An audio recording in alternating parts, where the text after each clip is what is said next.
आज मैं आपको बताऊंगा पंचायती राज यानी कि पंचायती राज व्यवस्था के बारे में। दोस्तों, पंचायती राज एक ऐसा टॉपिक है जिसके प्रश्न तकरीबन हर एक एग्जाम में आते हैं, तो ये एक बड़ा महत्वपूर्ण टॉपिक है और मैं उम्मीद करूंगा कि आप एक एक पॉइंट को नोट करते हुए चलेंगे, यानी कि आपके नोट्स तैयार हो जाएंगे। तो शुरुआत करते हैं।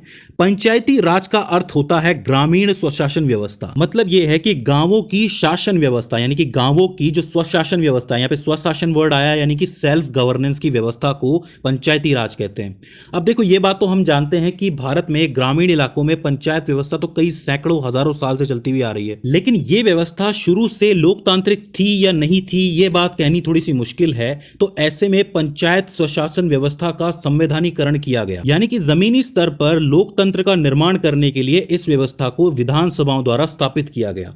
इसका प्रमुख दायित्व यह था कि इससे ग्रामीण विकास हो सके। तो अब हम ये देखना चाहते हैं कि क्या है ये व्यवस्था और इसका संवैधानीकरण कैसे किया गया। देखो, अगर हम बात करें संविधान निर्माण से, मतलब इस विषय को हम संविधान निर्माण से उठाएं, तो जब संविधान बन रहा था तो गांधीवादी लोग जितने भी थे, जो गांधीवादी विचारधारा रखते थे, वो पंचायती राज के पक्ष में थे। यानी कि वो चाहते थे कि पंचायती राज आए और सत्ता का डिसेंट्रलाइजेशन यानी कि विकेंद्रीकरण हो जाए। साधारण शब्दों में सत्ता की जो ताकत है वो छोटे छोटे हिस्सों में टूट जाए और हर किसी को लोकतंत्र में शक्ति हासिल हो, ये उनकी सोच थी। लेकिन संविधान सभा में जो डॉक्टर B.R. अम्बेडकर थे, वो पंचायती राज या ग्रामीण स्वशासन व्यवस्था के खिलाफ थे। वो इसलिए क्योंकि डॉक्टर B.R. अम्बेडकर जी का मानना यह था कि भारत में गांवों में जातिगत आधार पर बहुत ज्यादा भेदभाव होता है। अब ऐसे में अगर ग्रामीण स्वशासन व्यवस्था यानी कि पंचायती राज लागू हो जाता है तो दबे कुचले और पिछड़े वर्ग तथा महिलाओं को अधिकार तो मिलेंगे ही नहीं।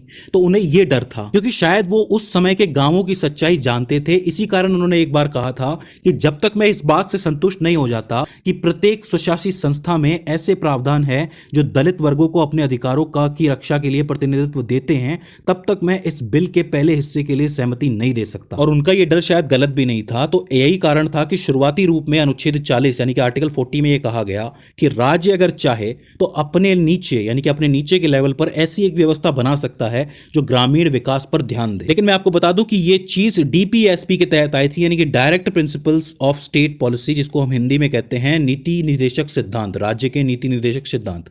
तो इसका मतलब यह मैंडेटरी नहीं था, इस पर कोई बाध्यता नहीं थी। राज्य चाहे तो ऐसी व्यवस्था बनाए, नहीं तो नहीं बनाए। तो इसका मतलब ये जो सिस्टम था ये संवैधानिक नहीं था तब तक। अब संविधान लागू होने के बाद 1952 में सरकार ने सामुदायिक विकास कार्यक्रम शुरू किया था और 1953 में राष्ट्रीय विस्तार सेवा। इन दोनों कार्यक्रमों की समीक्षा करने के लिए सरकार ने 1957 यानी कि जनवरी 1957 में एक समिति का गठन किया, जिसके जो प्रमुख थे वो थे बलवंत राय मेहता, और उनकी समिति जो है वो बलवंत राय मेहता समिति कहलाती है। इस समिति ने जनवरी 1957 से नवंबर 1957 के बीच में भारत में कई जगह जांच की और सर्वे किए, और नवंबर में आकर के अपनी रिपोर्ट जो है सरकार को सौंपी और कुछ सिफारिशें की। उनकी जो सिफारिशें थी वो बहुत इंपॉर्टेंट थी, इनको ध्यान से सुनना। उनकी पहली सिफारिश ये थी कि राज्यों में त्रिस्तरीय पंचायती राज पद्धति की स्थापना होनी चाहिए। कहने का मतलब यह है कि गांव के स्तर पर ग्राम पंचायत होनी चाहिए, ब्लॉक के स्तर पर पंचायत समिति और जिला के स्तर पर जिला परिषद। यह पहली बार था जब 3 स्तरीय पंचायती राज पद्धति की बात किसी ने की थी, और आगे चल के 73वें संविधान संशोधन के तहत यह व्यवस्था अपनाई भी गई। अभी आपको समझ में आएगा कैसे। इस रिपोर्ट को 1958 में एक्सेप्ट कर लिया गया, स्वीकार कर लिया गया, और इसके तहत 2 अक्टूबर 1959, इस डेट को याद रख लो,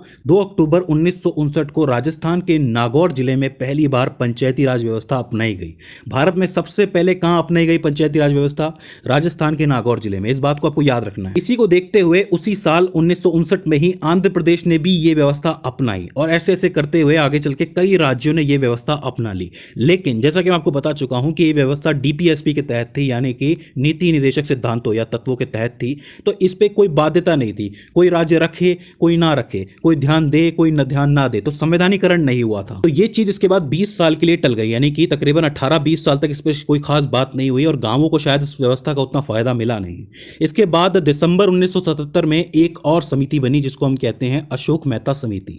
इस समिति ने भी एक रिपोर्ट तैयार की जो उन्होंने अगस्त 1978 में सबमिट की, और इस समिति ने एक सिफारिश की थी, हालांकि रखी तो बहुत सारी थी, लेकिन इसकी मेन सिफारिश जो थी वो ये थी कि जो त्रिस्तरीय व्यवस्था है उसकी जगह द्विस्तरीय व्यवस्था होनी चाहिए, जिसके अंदर जिला स्तर में काम होना चाहिए और मंडल पंचायत यानी कि ग्राम स्तर पे काम होना चाहिए। इसके बाद आती है एक और समिति जिसको हम कहते हैं GV.K. राव समिति, जो कि 1985 में अपनी रिपोर्ट देती है।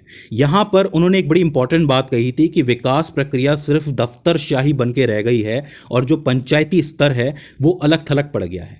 यानी कि जो विकास होता है वो सिर्फ दफ्तर के स्तर पर नजर आता है, बाकी ग्राउंड लेवल पे किसी तरीके का विकास नहीं है। इस वजह से डीपीएसपी के तहत जो पंचायती राज संस्थाएं बनाई गई हैं वो कमजोर पड़ गई हैं और परिणाम स्वरूप इन्हें बिना जड़ की घास कहा जा सकता है। एक इंपॉर्टेंट चीज उन्होंने यूज की, बिना जड़ की घास। कहने के लिए संस्थाएं बनी हुई है लेकिन काम कुछ हो नहीं रहा। तो ये जो राव समिति थी इसने पंचायती राज पद्धति को मजबूत और पुनर्जीवित करने के लिए विभिन्न सिफारिशें की थी।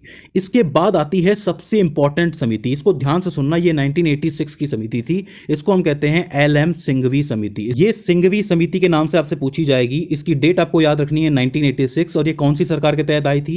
राजीव गांधी सरकार के तहत आई थी। इसकी जो पहली सिफारिश थी वो सबसे इंपॉर्टेंट थी। इसकी सिफारिश ये थी कि पंचायती राज संस्थाओं को संवैधानिक रूप से मान्यता प्रदान की जाए, यानी कि इनको डीपीएसपी से निकाल के इनको बाकायदा संवैधानिक बनाओ, जिससे ये व्यवस्थाएं मैंडेटरी हो जाए हर राज्य के लिए। और दूसरी जो सिफारिश थी वो थी न्याय पंचायतों की स्थापना, यानी कि आप जानते हैं कि 3 स्तर पे हमारी जुडिशरी चलती है, supreme court, high court, district court, लेकिन इसके अंदर कुछ एक न्याय पंचायत भी होनी चाहिए जो छोटे मामलों को निपटा सके। तो ये 2 इंपॉर्टेंट सिफारिशें थी जो सिंघवी समिति की तरफ से आई थी राजीव गांधी सरकार में। अब देखो, संवैधानिकरण करने की प्रक्रिया का प्रयास यहीं से शुरू होता है। 1989 में पहली बार लोकसभा ने यह विधेयक पारित किया था, लेकिन राज्यसभा द्वारा इसे पारित नहीं किया गया था। उस वक्त के विपक्ष ने इस चीज को सपोर्ट नहीं किया था। फिर उनकी सरकार चली गई, मतलब इसके बाद आई वीपी सिंह की सरकार, तो वहां पे भी कोशिशें हुई लेकिन लागू नहीं हो पाया। लेकिन नरसिम्हा राव जी की सरकार में यह चीज हो गई। नरसिम्हा राव जी की सरकार में सितंबर 1991 में लोकसभा में एक संविधान संशोधक विधेयक प्रस्तुत हुआ और 73वें संविधान संशोधन अधिनियम के तहत 1992 में यह पारित हो गया।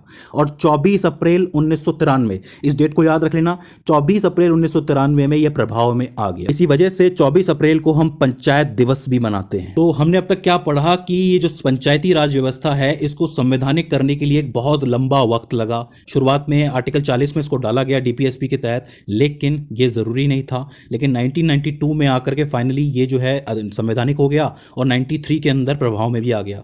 अब ये जो आया, मतलब 73वां संविधान संशोधन हुआ, इसके कई सारे प्रावधान आए, मतलब इससे क्या क्या फायदे हुए ये चीज देखनी है और यहां से बहुत से प्रश्न बनते हैं। सबसे पहली चीज तो ये हुई कि इसको संवैधानिक का दर्जा मिल गया। ये बात तो हम जानते हैं कि अब से हर एक राज्य को ये व्यवस्था अपने यहां अपनानी ही पड़ेगी, ठीक है। इसके बाद क्या हुआ कि इस चीज को कहां पे रखा गया, मतलब संविधान में ये चीज कहां है। अब ये बहुत इंपॉर्टेंट चीज है।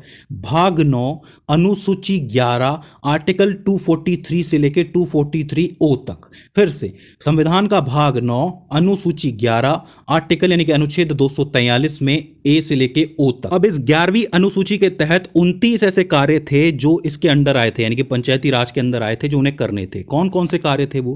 पहला कार्य था कृषि, जिसमें कृषि विस्तार सम्मिलित है। दूसरा भूमि विकास, भूमि सुधार लागू करना, भूमि संगठन में भूमि संरक्षण। तीसरा लघु सिंचाई, जल प्रबंधन और नदियों के मध्य भूमि विकास। चौथा पशुपालन, दुग्ध व्यवसाय और मुर्गी पालन। पांचवा मत्स्य उद्योग। छठा वन जीवन तथा कृषि खेती वनों में। सातवां लघु वन उत्पत्ति। आठवां लघु उद्योग जिसमें खाद्य उद्योग सम्मिलित है। नवा खादी व ग्राम व कुटीर उद्योग। 10वां ग्रामीण विकास। 11वां पीने वाला पानी यानी कि पीने के पानी की व्यवस्था। 12वां ईंधन व पशु चारा। 13वां सड़कें, पुलों, तटों, जलमार्ग तथा अन्य संचार के साधन। 14वां ग्रामीण विद्युत जिसमें विद्युत विभाजन समाहित है। 15वां गैर परंपरागत ऊर्जा स्रोत।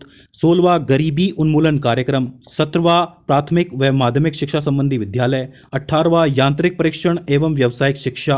19वां वयस्क एवं गैर वयस्क औपचारिक शिक्षा।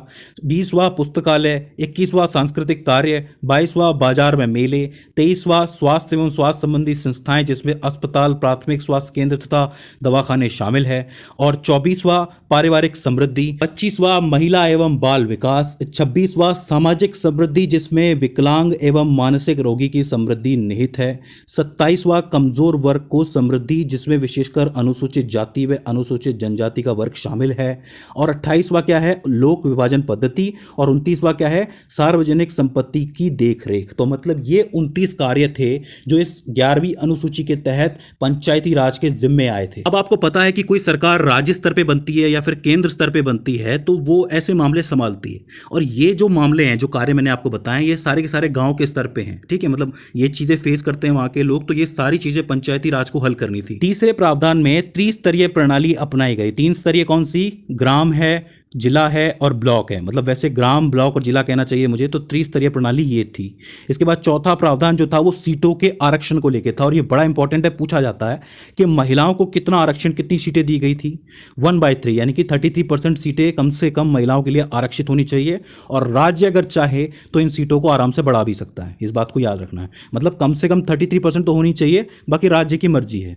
इसके अलावा जो SC ST है, मतलब जो शेड्यूल कास्ट और शेड्यूल ट्राइब है, उनके लिए भी जनसंख्या अनुपात में सीटें होना बहुत जरूरी थी, उनके लिए भी सीटें आरक्षित की गई थी। इसके बाद आया कि चुनाव कैसा होगा, मतलब चुनाव करवाएगा कौन। अब आपको पता है कि देश के स्तर पे कौन चुनाव कराता है, चुनाव आयोग कराता है। लेकिन ये जो चुनाव आयोग होता है ये देश के स्तर पे नहीं होता है, मतलब पंचायती राज में अगर चुनाव होगा तो राज्य निर्वाचन आयोग ही उसका चुनाव करवा के देगा, ठीक है। इसके अलावा कार्यकाल कितना होगा, कार्यकाल 5 वर्ष का होगा, और अगर मान लो कि किसी वजह से कोई हट जाता है, मतलब मान लो कि किसी को आपने बैठाया है पंचायती राज में और वो हट जाता है, तो 6 महीने के अंदर अंदर दोबारा चुनाव होंगे। इसके बाद आती है चुनाव के लिए निम्नतम आयु, वो कितनी है, 21 वर्ष है। याद रखना, पंचायती राज में अगर कोई चुनाव लड़ रहा है तो उसकी आयु निम्नतम 21 वर्ष होनी चाहिए। इसके बाद वित्त आयोग का गठन जो कि राज्यपाल करेगा। अब ऑब्वियस सी बात है कि किसी राज्य के अंदर अगर कोई पंचायती राज बना है, उसमें ग्राम स्तर की सरकार है, ब्लॉक की है, जिला की है, तो उन्हें पैसे तो चाहिए ना, तो वो पैसा कौन देगा, वित्त आयोग देगा। और उसका गठन कौन करेगा, राज्यपाल करेगा। राज्यपाल राज्य के लिए बिल्कुल वैसा ही होता है जैसे राष्ट्र के लिए राष्ट्रपति होता है,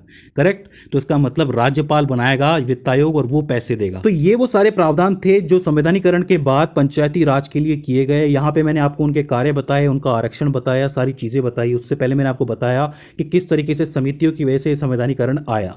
अब हम समझ लेते हैं कि इसकी संरचना क्या है, मतलब इसका स्ट्रक्चर क्या है पंचायती राज का। तो देखो, पंचायती राज की संरचना जो है वो त्रिस्तरीय है, हम लोग जानते हैं। एक तरफ है ग्राम पंचायत, उसके बाद आता है आपका ब्लॉक यानी कि पंचायत समिति, और इसके बाद आता है जिला परिषद जो कि जिला के लेवल पे बनेगा। ग्राम पंचायत में मुखिया होता है, जो आपका पंचायत समिति है उसमें प्रमुख होता है, और जिला परिषद में अध्यक्ष या चेयरमैन होता है। जो मुखिया होता है उसका काम होता है कि गांव स्तर पर जो विकास योजनाएं हैं उनको लागू करना और सरकार तक लोगों की बात को पहुंचाना। ये काम ग्राम पंचायत का मुखिया करता है। किसके साथ मिलकर करता है, सरपंच के साथ मिलकर करता है। अच्छा, ये जो मुखिया ये चुना कैसे जाता है, ये प्रत्यक्ष वोटिंग के जरिए चुना जाता है, यानी कि जो गांव के लोग होते हैं, गांव का मुखिया स्वयं चुनते हैं और सरपंच उनके साथ काम करता है। अब सरपंच का काम क्या होता है, सरपंच को फौजदारी और दीवानी दी जाती है। फौजदारी क्या होती है कि जैसे गांव के अंदर कुछ गलत हुआ है तो सजा दिलवानी है अगर अपराधी को, तो ये काम सरपंच कराता है।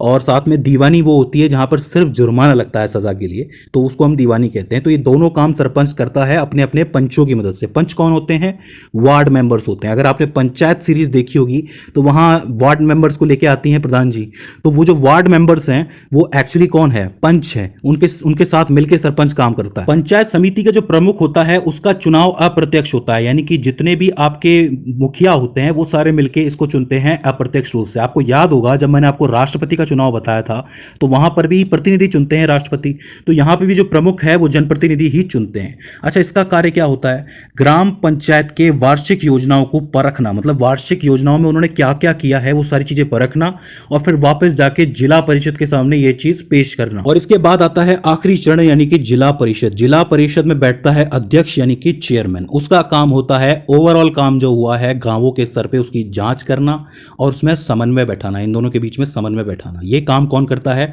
अध्यक्ष करता है या यूं कह लो जिला परिषद करता है। तो इस तरीके से आपके पंचायती राज की संरचना पूरी होती है।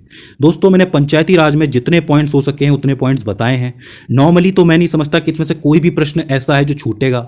आपको करना यह है कि समितियों की सारी तारीखें यानी कि डेट्स आपको याद रखनी है और इसके अलावा सिफारिशें आपको याद रखनी है और जितने भी प्रावधानों के बारे में मैंने बताया था, जैसे कि आरक्षण के बारे में, चुनाव का निर्वाचन कौन करवाता है या फिर कार्यकाल कितना होता है, आयु कितनी होती है, कौन सी व्यवस्था है, ये सारी चीजें आपको याद रखनी है। तो मुझे नहीं लगता कि आपका कोई भी प्रश्न छूटेगा। दोस्तों, मैं उम्मीद कर रहा हूं कि पंचायती राज की ये वीडियो आपके लिए हेल्पफुल साबित रही होगी। इसके बाद भी इसके अंदर कोई कंफ्यूजन आता है तो आप हमें कमेंट सेक्शन में बता सकते हैं।